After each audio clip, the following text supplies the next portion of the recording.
আসসালামু আলাইকুম।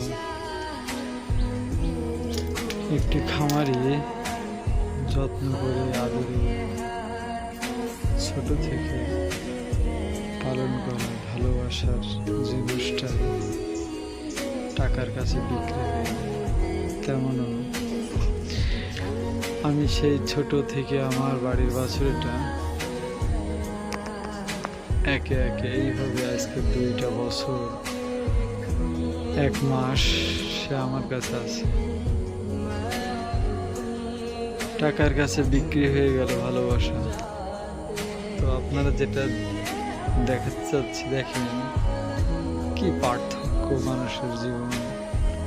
টাকার কাছে সবসময় সব কিছুই বিক্রি হয়ে যায়। তেমনি আমার আজকে দেখতে পাচ্ছেন ভরা গোয়াল। শনিবারের দিন হয়তো সেটাও থাকবে না, কারণ গরুগুলো আমি সব সেল করে দিছি। তো আমার জন্য সবাই দোয়া করবেন, আমি যেন আবারও আমার গোয়ালে নতুন গরু উঠাতে পারি। এই সাইডের গরুগুলো বিক্রি হয়ে গেছে, শুধু আমার এই রাজকুমারী বাদে। দেখতে পাচ্ছেন একটি গরু, এটাও কিন্তু বিক্রি করে দিছি।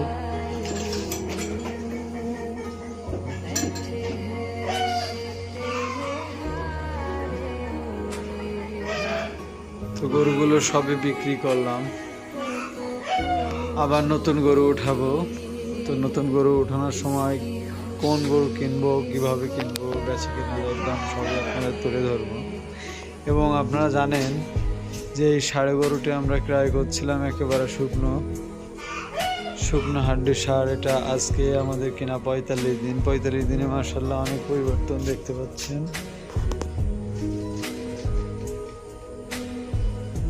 তো আমরা এক প্রকার যে ব্যাপারে নিচে এই 3টা গরু একসাথে দিয়ে দিয়েছি তাদের।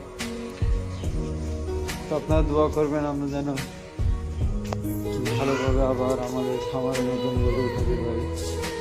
আসসালামু আলাইকুম।